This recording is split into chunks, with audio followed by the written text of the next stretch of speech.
लेण्याद्रिं गिरिजात्मकं सुभरदां विघ्नेश्वराम् ओझरां ग्रामे राञ्जनसंस्थितो हि विजयाम् ओर्यात् सदा मङ्गलं शुभमङ्गलम्. Именно так выглядела наша церемония свадьбы в Индии по местным обычаям. Красивые национальные костюмы, мантры пурохитов, преподношения божествам и необычные гирлянды из цветов, которые мы с Джанхави сейчас держим в руках.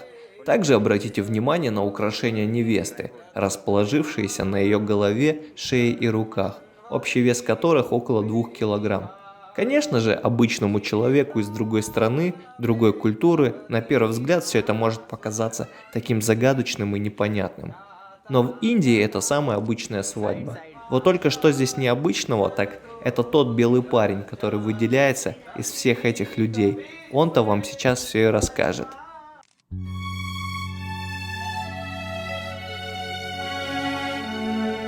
В современном мире еще существуют страны, сохранившие свои древние традиции и обычаи, и Индия как раз из таких стран. Родители детей одинаковых каст уже с самого детства договариваются о свадьбе. Неважно, знакомы будущие супруги между собой, детей уже с рождения распределяют родители и женят без их согласия. Конечно, наш случай уникален во всех смыслах. И можно сказать, я сам в шоке, что родители Джанхави и вся ее большая семья приняла меня как исключение из правил, нарушив тем самым свои традиции. Но случилось это благодаря тому, что Джанхави успела уйти из семьи рано и стать независимой. Хотя ее мама неоднократно показывала ей фотографии парней, рассказывая о том, где они живут и чем занимаются. Кстати, все это происходит опять же через пурохита, брамнина, выполняющего функции священника и читающего мантру. Родители приходят к нему и просят найти пару для своего ребенка. Основные параметры поиска – это соответствующая каста. Дети из разных каст не могут жениться. Если же дети из разных каст самостоятельно завели отношения и приняли решение обручиться, родители могут сильно разозлиться и даже обратиться в полицию по этому поводу.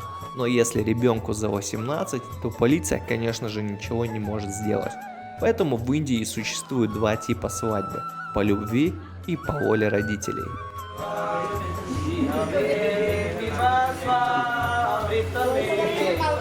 А теперь давайте перенесемся в самое начало, где я и расскажу поэтапно про каждую из церемоний свадьбы, общее время которой составило 2,5 часа.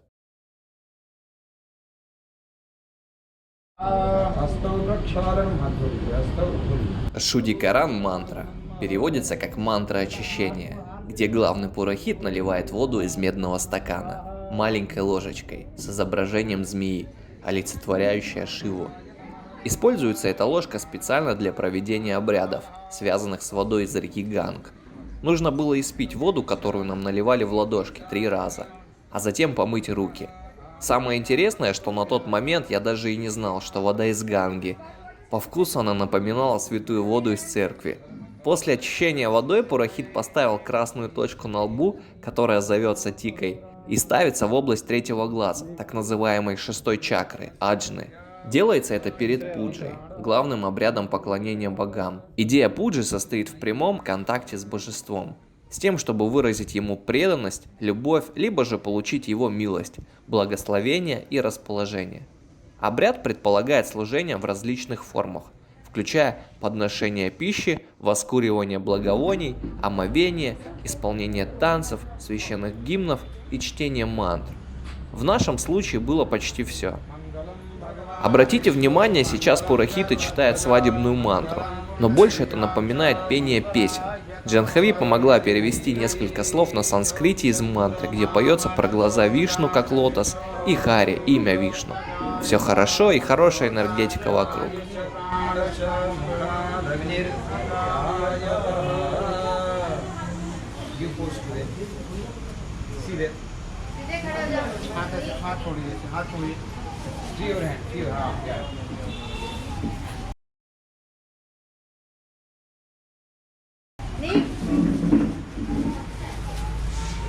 Fucking travel. Следующим этапом церемонии была Джаймала, или как ее еще называют, Вармала. Она представляет собой живые цветы, связанные в одну большую гирлянду. А сам ритуал заключается в обмене этими гирляндами между женихом и невестой, где цветы одеваются на шею друг другу. Происхождение церемонии пришло из ведических книг древнего времени, где считается, что индуистские боги и богини проводили эту церемонию во время своей свадьбы. В Рамаяне говорится, Сита надела гирлянду на шею Раме после того, как тот сломал лук, что является символом того, что она приняла его как своего мужа.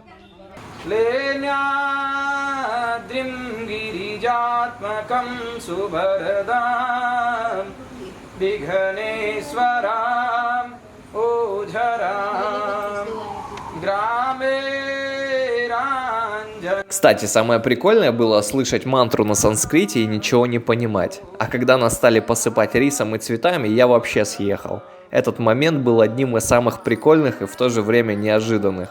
Еще, оказывается, Джанхави тоже не знала перевода этой мантры. И специально для этого видео мы зашли в Google и выяснили значение этой песни. В ней поется о том, что после брака у нас появится большая ответственность перед друг другом. И сейчас у нас есть последний шанс, чтобы передумать или подумать перед тем, как вступать в брак. Мантра – шутка, но со смыслом.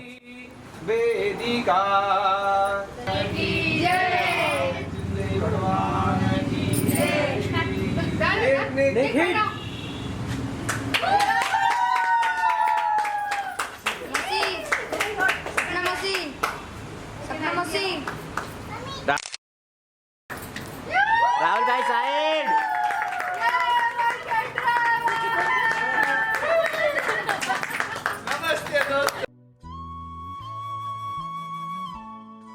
Пэр Пуджан – церемония, когда все гости поочередно подходят к будущим супругам, трогают их ноги, рисуют тику и дают деньги, тем самым благословляя их. Кстати, пэр переводится как ноги. На этих снимках вы можете видеть, как мама Джанхави выполняет данный процесс, а вода в большой тарелке под ногами выполняет функции омовения, где сначала гость наливает воду на ноги супругов, затем скрещенными руками прикасается к ногам, затем к своей голове и так несколько раз. Затем кладет деньги в ладошки.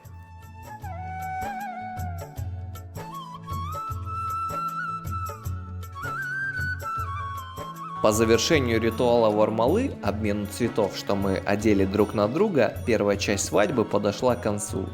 Пурохит-священник сделал небольшой перерыв для подготовки к следующей церемонии, которой была пуджа. На сцене стоял небольшой столик, на котором пестрил медный кувшин с яркими свежими цветами и зелеными листьями. Также на нем виднелся кокос. Но это еще не все. На столе также были небольшие кучки риса, лежавшие странным образом в нескольких местах, и еще какие-то большие орехи. Нас попросили снять обувь и сесть за этот необычный стол, друг напротив друга. Пурохит в розовой куртке рассказывал и переводил абсолютно все. Например, перед началом обряда он рассказал, что означают эти кучки с рисом. 3 кучки посередине – это Тримурти, триада главных божеств. Шива – бог разрушения, Вишну – бог-хранитель и Брахма – бог созидания.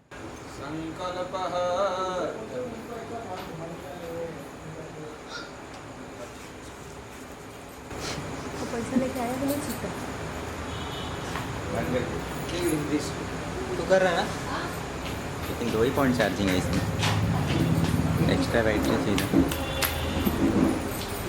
इधर है ये देख Now what we are going to do, we are going to take the sankalpa.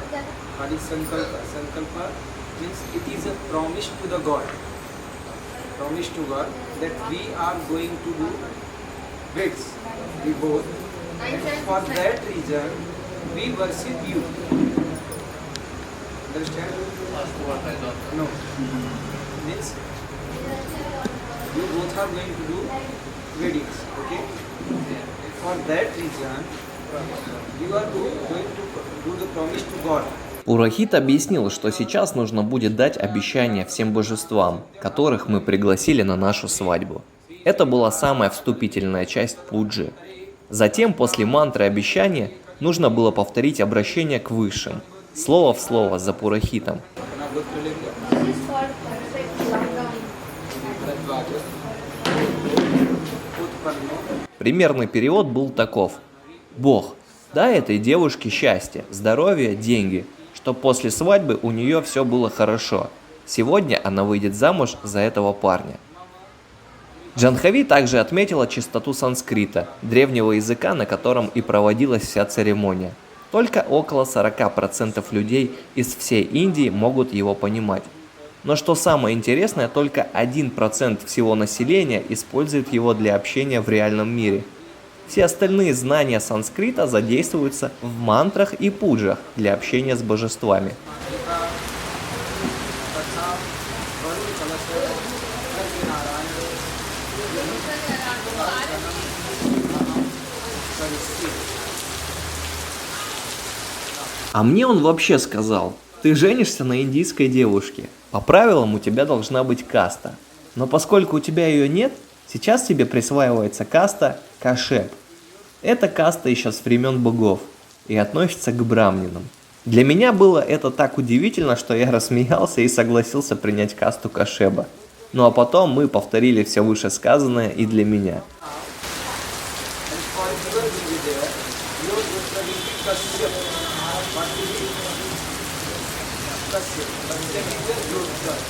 Okay? Kashyap is the name of a person who was born at the starting of the earth. From their family, you are belonging to them. You are belonging from their family. Okay? So your gotra is Kashyap.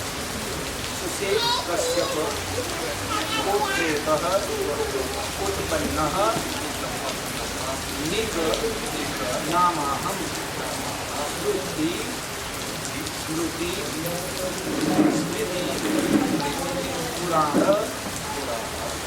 उक्त वेद उक्त फल प्राप्ति कामः मम स्वकीय विवाह अंगभूत शुभता सिद्धि अर्थम अद्याहं गणपति गौरी पितृ नवग्रह षोडश मातृका वरुण कलश चक्रनारायण पूजनम अहम यथा विधि करिष्ये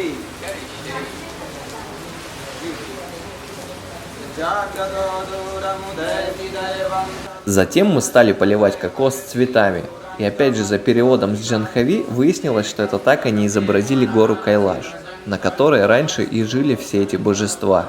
Далее Пурохит упомянул каждое божество поименно, а также 9 планет Солнечной системы, где сказал, что все уже пришли и можно переходить к следующей части церемонии. You had done sankalp, it's promise you had done. Now what we have to do? You had done the promise to God that we will worship you. Okay? And now the process of worshiping will be started. How we will worship them? First, we call them. Okay? Means we will give invitation to them. To whom? Ganapati, Gauri, Pitri, Navagraha, 9 planets. Om Khodasamadribhyo Namaha. Om Prithivyai Namaha. Om Brahmane Namaha. Om Vishnave Namaha.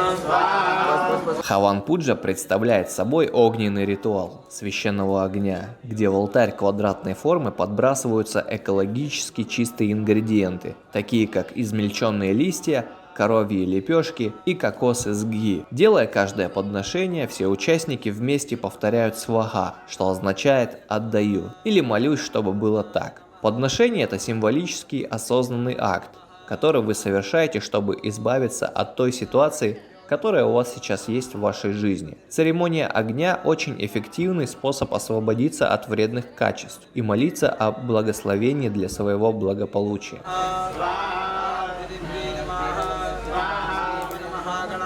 गणपतये नमः लक्ष्मीनारायणाभ्यां नमः महेश्वराभ्यां नमः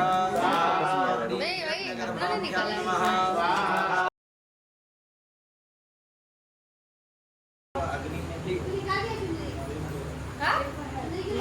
लावा परोस रे लावा परोस Лава-порочь – это церемония передачи дочери в мужья. Празднуется только в семьях брамнинов, где родители невесты выполняют специальный обряд над священным огнем. В нашем случае участие принимал старший брат Джанхави, Аман, так как ее отец был в отъезде. Под чтение мантры пурахитов он насыпал в наши ладоши воздушный рис, который падал прямо в урну с костром. Значение этого процесса – не иметь проблем с едой в будущем.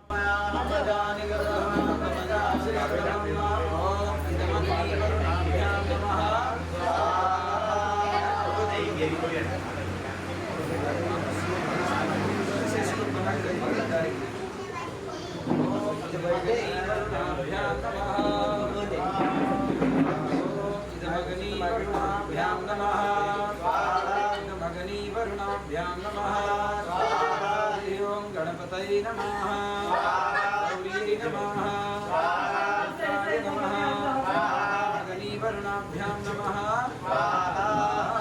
पूरा छोड़ के ऐसा उड़ा दे रे भाई उड़ा दे नहीं पढ़ो भगाय स्वाहा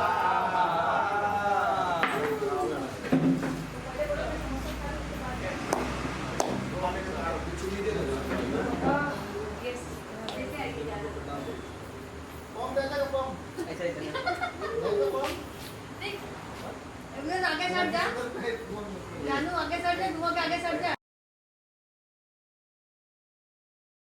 Ну и главная церемония свадьбы, она же последняя, сад-фере. В переводе на английский язык означает 7 обходов. Или 7 обетов, которые связывают жениха и невесту мужем и женой. Жених и невеста ходят вместе вокруг священного огня и молятся о счастливом будущем, используя огонь, чтобы передать свои молитвы различным индуистским божествам. У каждой феры свой обет, который священник зачитывает перед тем, как пара станет мужем и женой. На первом круге пара молится, чтобы индуистские божества дали пищу, которая будет их питать, чтобы жить вместе с уважением и почтением друг к другу. На втором круге пара обещает расти как единое целое в умственных, физических и духовных силах, чтобы наслаждаться и делиться своей жизнью вместе. На третьем круге пара обещает честно зарабатывать на жизнь, чтобы жить комфортно. Жених и невеста обещают оставаться верными друг другу и уважать друг друга. На четвертом пара обещает позаботиться о своих старших, чтобы поддерживать крепкие семейные отношения. На пятом воспитать благословенных и здоровых детей, которые будут добрыми и смелыми, и что жених и невеста выполнят и обеспечат все аспекты жизни своих детей – образованием, любовью и заботой, а также ценностями их жизни. Шестой клятвой супруги молятся, чтобы ни один из них не страдал от болезней, и чтобы их будущее было спокойным и уравновешенным. На последнем этапе сад-фере пара обещает жить в любви, дружбе и взаимном доверии. Сад-фере делает брак вечным, и теперь пара официально является мужем и женой.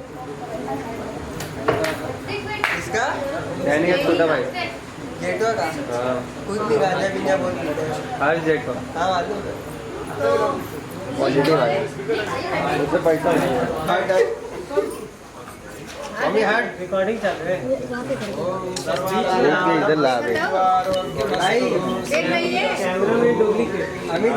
На этом двухчасовая церемония подошла к концу. Мы также получили благословение пурахитов, дотронувшись до их ног. Затем нас начали поздравлять родственники и друзья. С этого момента мы официально стали мужем и женой. Вот такая необычная история любви произошла с нами в локдаун 8 августа 2020 года в Индии в штате Махараштра. На этом все. Если вам понравилось это видео, не забудьте поставить ему лайк. Также интересно, если среди подписчиков канала люди с похожей историей. Обязательно отпишитесь. До новых встреч!